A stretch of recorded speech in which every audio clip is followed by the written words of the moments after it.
第二屆澳門亞洲室內運動會，香港亦派出隊伍參加其中一項室內單車比賽項目。嗱，呢個項目咧就分開單車球同埋花式單車兩個細項嘅。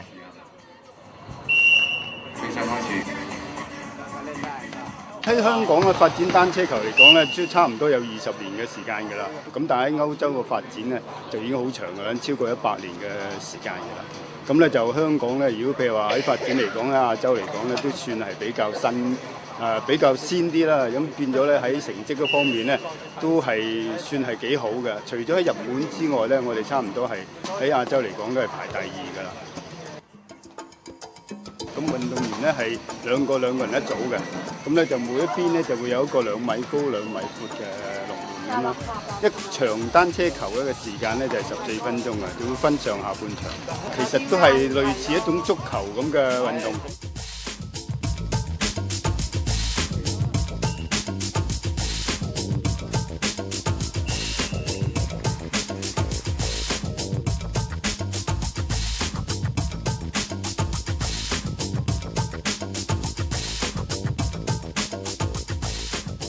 花式單車喺香港咧就1980幾年度開始就傳入嘅，咁其實主要就喺歐洲啊、德國嗰邊嘅運動嚟嘅。啲運動員啦，咁佢其實喺幾百個動作裏邊咧，就會挑選一啲動作。咁如果係雙人裏邊咧，就會揀22個動作啦；如果單人裏邊就會揀28個動作。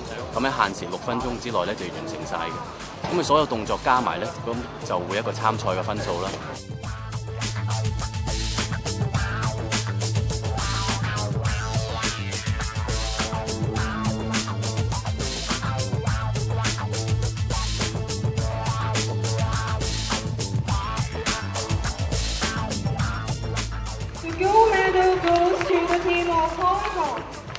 香港隊嘅成績唔錯喎，比賽第一日就頭威頭勢，獲得雙人花式單車冠軍，替香港奪得亞洲室內運動會嘅第1金。